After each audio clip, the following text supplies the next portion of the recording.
ગુજરાત એટીએસની મોટી કાર્યવાહી। વિદેશમાં પ્રતિબંધિત ડ્રગ્સની હેરાફેરી કરતા વધુ 2 મળી કુલ 3 શખ્સોને ઝડપી લેવામાં આવ્યા। સુરતમાં રહેતો નિકુંજ ગઢિયા ખોટા બિલ, ખોટા કસ્ટમ ક્લિયરન્સના કાગળમાં એલોવેરા પાવડરના નામે એટીમેટેડ ડ્રગ્સ વિદેશમાં મોકલતો હતો।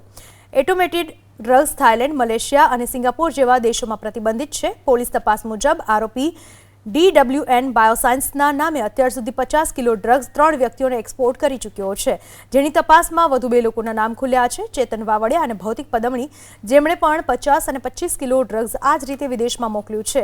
બંનેની પોલીસે ધરપકડ કરી। આ ડ્રગ્સની આંતરરાષ્ટ્રીય બજારમાં કિંમત 3 લાખ પ્રતિ કિલો છે, જેનો ઓવરડોઝ માણસને મોત આપી શકે છે।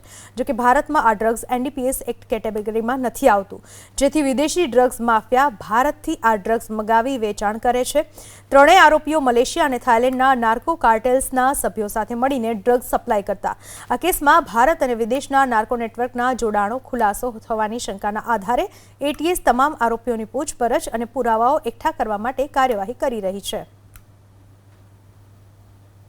એલોવેરા પાવડરના ઓથા હેઠળ અત્યારે હાલ જે પ્રમાણે પ્રતિબંધિત ડ્રગ્સ છે એ જે રીતે આરોપનો સામનો કરી રહેલા 3 આરોપીઓની ધરપકડ કરવામાં આવી છે, ત્યારે વધુ 2 આરોપીઓની ધરપકડ છે અત્યારે હાલ કરવામાં આવી છે। તસવીરો તમે જોઈ શકો છો, કુલ 3 જેટલા આરોપીઓ છે એની ધરપકડ કરાઈ છે એટીએસ દ્વારા। DWN બાયોસાયન્સ કંપનીના માલિક છે નિકુંજભાઈ હરેશભાઈ ગઢિયાની ધરપકડ કરાઈ હતી, ત્યારે વધુ 2 આરોપીની અત્યારે હાલ ધરપકડ છે એ કરવામાં આવી છે।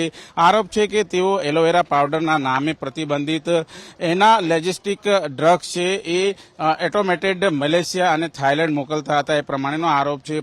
ધરપકડ થયેલા અન્ય જે આરોપીઓ છે જે એમાં રુદ્ર એન્ટરપ્રાઇઝના માલિક ચેતનભાઈ કનુભાઈ વાવડિયા અને જાની ફાર્મના માલિક ભૌતિકભાઈ દામજીભાઈ પદમણીનો સમાવેશ થાય છે। એટીએસની તપાસમાં ખુલ્યું છે કે ત્રણેય આરોપીઓ મલેશિયા અને થાઇલેન્ડના નાર્કો કાર્ટેલના સભ્યો સાથે જે રીતે અત્યારે હાલ ગુનાહિત વ્યવહાર છે ચલાવતા હતા।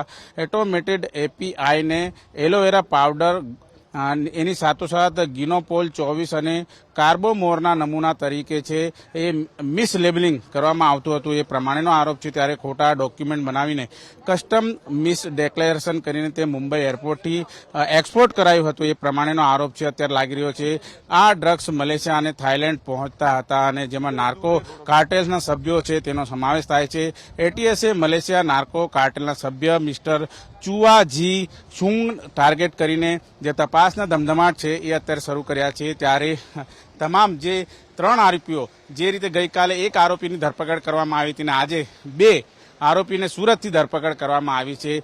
કાયદેસરની કાર્યવાહી છે અત્યારે હાલ કરવામાં આવી છે। એટીએસ દ્વારા તપાસના ધમધમાટ છે એ અત્યારે હાલ શરૂ કરવામાં આવ્યા છે। ત્યારે આ તમામે તમામ 3 યુવાનો જે સુરતથી ધરપકડ થયેલા છે તેમના પુરાવા છે એકત્રિત કરવામાં આવી રહ્યા છે અને જે રીતે એટીએસ અત્યારે હાલ એડું ચોટીનું જોર લગાવીને તમામ જે સાંયોગિક પુરાવા છે એ અત્યારે હાલ એકત્રિત કર્યા છે અને પોલીસે અત્યારે હાલ વધુ તપાસ હાથ ધરી છે।